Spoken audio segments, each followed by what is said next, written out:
Our top story this morning, the United States and China have agreed to continue fully implementing sanctions on North Korea. The agreement came during annual strategic and economic high-level talks between the two superpowers, which wrapped up on Tuesday. However, Washington and Beijing couldn't see eye to eye on the disputes in the South China Sea. Kwon Jang-ho reports. The U.S. Secretary of State John Kerry declared that the U.S. and China are on the same page regarding North Korea.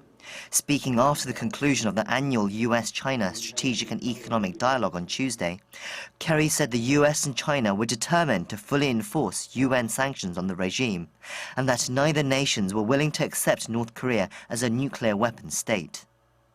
This comes in a somewhat conflicting tone from last week when a top North Korean diplomat made a surprise visit to Beijing.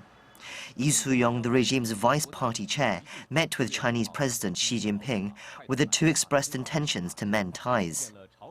Yi is also thought to have said the regime plans to continue developing its nuclear weapons. Aside from North Korea, another key topic of this year's U.S. China talks was China's reclamation of islands in the South China Sea. Unsurprisingly, a substantial agreement on this issue was not reached, and while Kerry called for talks and a peaceful resolution, State Councillor Yang Jie-che warned the U.S. from getting too involved, saying China hopes that the U.S. will abide by its promise to not take sides in the disputes and play a constructive role in safeguarding peace and stability in the South China Sea. This dispute, along with other trade issues that were discussed at the talks, are expected to carry on until September, when the next G20 summit convenes in Hangzhou, China.